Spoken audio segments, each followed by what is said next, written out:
کریم اما بعد فاعوذ باللہ من الشیطان الرجیم بسم اللہ الرحمن الرحیم لقد کان لکم فی رسول اللہ اسوۃ حسنہ صدق اللہ العظیم۔ انتہائی قابل صد احترام علماء کرام، سامعین گرامی قدر، ہمارے مہمان خصوصی تشریف فرما ہیں۔ صرف حاضری کے لیے ایک دو باتیں آپ کے سامنے عرض کرنا ہے۔ آج کا ہمارا یہ پروگرام استحکام پاکستان کے خوبصورت عنوان کے ساتھ ہے اور وطن کی محبت ایمان کا حصہ ہوتا ہے۔ اگر کسی انسان کے اندر اپنے وطن کی محبت پائی نہیں جاتی تو اس کا ایمان کمزور ہے۔ ہمارا ملک پاکستان جو بڑی عظیم قربانیوں کے ساتھ، بڑی عظیم قربانیوں کی بدولت ایک خالصتاً ایک کلمے کی بنیاد پر، لا الہ الا اللہ کی بنیاد پہ حاصل کیا گیا دنیا کے اندر دوسرا ملک ہے۔ لا الہ الا اللہ کی بنیاد پر مدینہ منورہ کی ریاست نبی پاک صلی اللہ علیہ وسلم نے قائم فرمائی، اور پھر کبھی لا الہ الا اللہ کی بنیاد پر ملک عزیز پاکستان کو بنایا گیا۔ وہ الگ بات ہے کہ لا الہ الا اللہ کی بنیاد پر بننے والے ملک کے اندر کبھی بھی سنجیدگی کے ساتھ لا الہ الا اللہ کے نفاذ کی کوشش نہیں کی گئی۔ ہمیشہ ہمارے اوپر ایسا طبقہ برسر اقتدار رہا جو اس نعرے کو صرف نعرے کی اہمیت دیتا ہے، کبھی بھی اس پر عمل کرنے کی کوشش نہیں کرتا یا اس نعرے کو عملی جامہ پہنانے کی کوشش نہیں کرتا۔ ہمارے ملک کو استحکام ملے گا کیسے؟ بس ایک بات کر کے بات ختم کر رہا ہوں جی۔ نبی پاک صلی اللہ علیہ وسلم نے 13 سال مکہ کی سرزمین کے اندر بے تحاشا بے انتہا قربانیوں کے بعد مدینہ منورہ کے اندر جب قدم رکھا تو 13 سال کی زندگی کو، اس کے انداز کو، اس کے سٹائل کو یکسر بدلا، اور پھر طے پایا کہ اب ہم ایک اس حصے سے نکل کے آئے ہیں جو سیکھنے کا حصہ تھا یا لوگوں کو بتانے کا حصہ تھا۔ دین کو لوگوں کو بتایا جانا مکہ کے اندر تھا، دین کا سیکھنا مکہ کے اندر تھا۔ اب دین کے سیکھنے اور سکھانے کے ساتھ ساتھ دین کو نافذ بھی کیا جائے گا۔ نبی کریم صلی اللہ علیہ وسلم نے مدینہ کی سرزمین پر قدم رکھتے ہی یہ نہیں فرمایا کہ اتنا بڑا ایریا ہمارے زیر اقتدار آئے گا تو وہاں پہ دین نافذ کیا جائے گا۔ نبی علیہ الصلوۃ والسلام کے زیر اقتدار، زیر سایہ ایک مسجد تھی، اس کے اندر اسلام اور دین کو نافذ کیا۔ ایک محلہ آیا، اس کے اندر دین نافذ کیا۔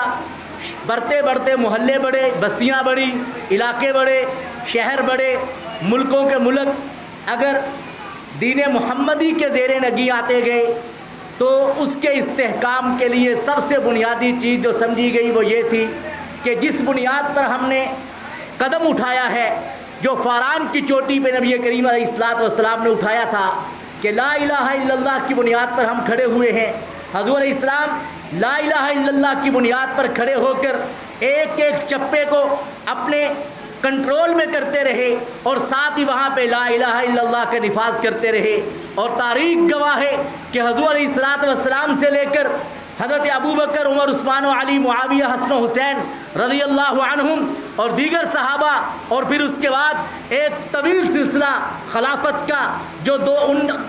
کہ 1918 تک ترکی کی سرزمین پر خلافت عثمانیہ تک چلا ہے، جب تک مسلمانوں نے لا الہ الا اللہ کے نفاذ کو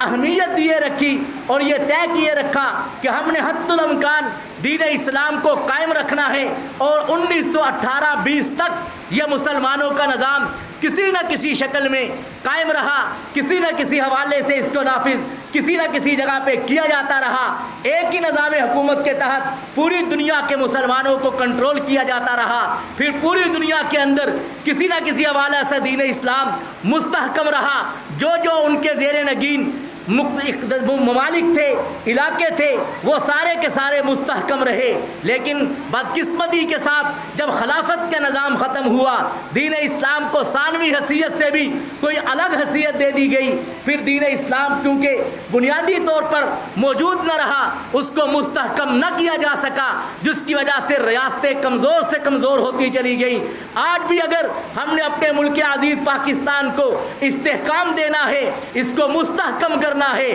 تو اس کی بنیادوں پہ چونکہ لا الہ الا اللہ ہے، اس کی بنیادوں پہ خون لا الہ الا اللہ کی بنیاد پہ ہے، اگر یہ نافذ ہوگا تو پھر اس ملک کو دائمی استحکام ملے گا، وگرنہ پوری دنیا کفر اس بات پہ لگی ہوئی ہے کہ پاکستان کے اندر استحکام نہیں آنے دینا، اور اس کا حوالے سے وہ اس بات پہ محنت کر رہے ہیں کہ ہم نے ملک عزیز کے لوگوں کے اندر دین کا تشخص قائم نہیں رہنے دینا۔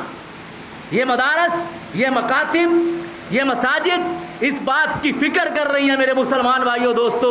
اس بات کی عزم اور ارادہ کر رہے ہیں، اور اس بات پر اپنا تن من دن لگاتے ہیں کہ ہم نے پورے دنیا کے اندر بھی اور اپنے ملک کے اندر بھی استحکام لانا ہے، کیونکہ یہ لوگ سمجھتے ہیں کہ دین اسلام یہاں پہ مستحکم ہوگا تو ہمارا ملک مستحکم ہوگا،